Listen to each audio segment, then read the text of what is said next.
Magandang araw, mga kapatid, mga kamasdan.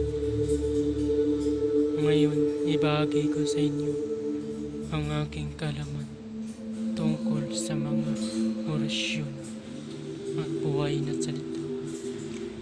Narito, orasyon sa mesmerismo. Kung bago ka pa lamang napadpad sa channel na ito, huwag kalimutan mag-subscribe and click the bell icon para laging update sa mga bagong video.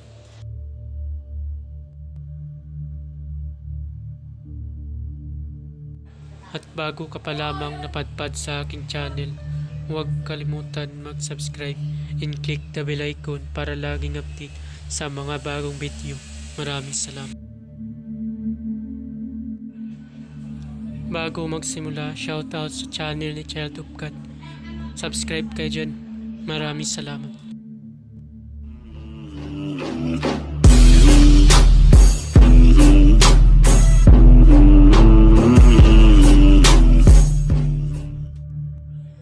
Pamilin, mahalin at pagkaingatan ang bawat ibinahagi ko sa YouTube channel na ito. Ang kapangyarihan na kapaloob dito ay lubhang maiwaga. Gamitin lamang sa kabutihan at pagganap ng kalooban ng Diyos. Maginawaran at laging isa puso't isip ang 7 layunin ng Diyos. Una, isabuhay ang 4 na gintong mulain, maka-Diyos, makabayan at makakalikasan. Pangalawa, isagawa ang pag-ibig sa Diyos, pananampalataya at pag-asa sa pamamagitan ng tiyaga. Pangatlo, isakatuparan ang kabutihan, katuwiran, kalinisan, katotohanan, kadalisayan, kaliwanagan, at kababaan ng kalooban.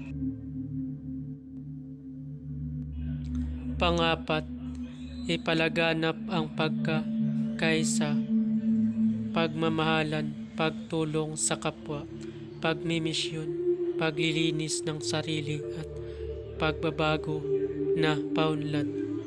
Panglima, magkaroon ng paggagalangan, pag-unawaan at pagmamahalan sa isa't isa bilang mga kapatid at kapwa-tao. Panganim, maging dakila sa isip, sa salita at gawa para sa Diyos, sa bayan at tao.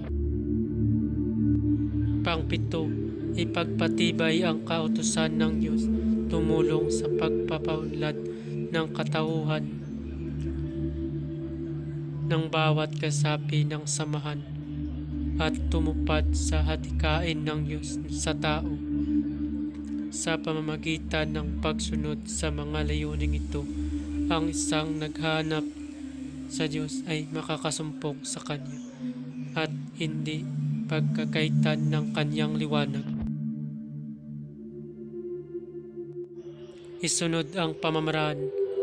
Ang paggamit ng orasyon ito ay kailangan mataas ang iyong kaalaman pagdating sa spiritual dahil ang mataas na uri ng orasyon ito kaya kailangan i-active mo muna ng 49 days. Idugtong sa iyong debosyon.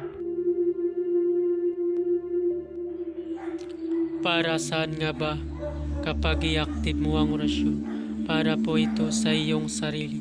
Dahil kapag na-active mo na ng 49 days na walang patlang at kabisado mo ang orasyon, kapag nagkasakit ka, kaya mo gamutin ang iyong sarili. Pero kung natapos mo ng 49 days na walang patlang at hindi mo pa kabisado ang orasyon at ginamit mo kapag nagkasakit ka, hindi mo kaya gamutin ang iyong sarili. Bago gamitin ay kailangan kabisaduhin muna ang orasyon. Ang pag-active ng orasyon ay isa din sa pagpapabisa ng orasyon, lalo lumakas ang orasyon kung na debosyonan ng 49 days at madali mapaganahin kahit mataas pa dahil na-active mo na ito. Ang paggamit ng orasyon ay kailangan mo muna ng pundo para pagkunan ng kapangyarihan na magpapagana ng orasyon. Ang sinasabing kong pundo ay tulad ng Ama namin, Aba, Ginong Maria, at luwalhati sumasampalataya. Depende sa iyong gamitin na pundo. Meron din orasyon. Para mapadali ito paganahin kung ang iyong gamitin na pundo ay Ama namin, Aba, Ginong Maria, luwalhati sumasampalataya. Gawin yan ng tag-3 beses. Ulitin ang Ama namin, Aba, Ginong Maria, hanggang sa sumasampalataya o salin ng 3 beses. Isaulado ang sumusunod na orasyon. Paksam et husot tetaw enkenium ratuasak. Paksam et husot tetaw enkenium ratuasak. Salin yan ng 3 beses at isunod ang susi. Mimahuksa, mimahuksa. Ikasin ng pabulong ang nabanggit na orasyon. Ihip sa palat at ikumpas sa harapan ng hayop na mabangis at sambitin ang salitang huwag ka kumipot.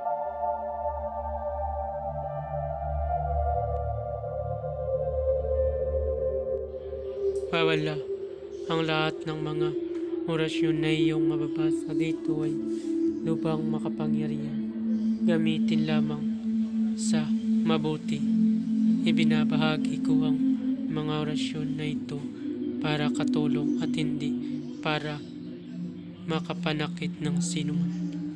Ang sinuman na gamitin ito sa masama ay magkakamit ng walang hanggang paghihirap habang buhay hanggang kamatayan. Bago matapos ang mapanood ang videong ito, huwag kalimutan mag-subscribe and click the bell icon para laging update sa mga bagong video ina-upload ko. Maraming salamat.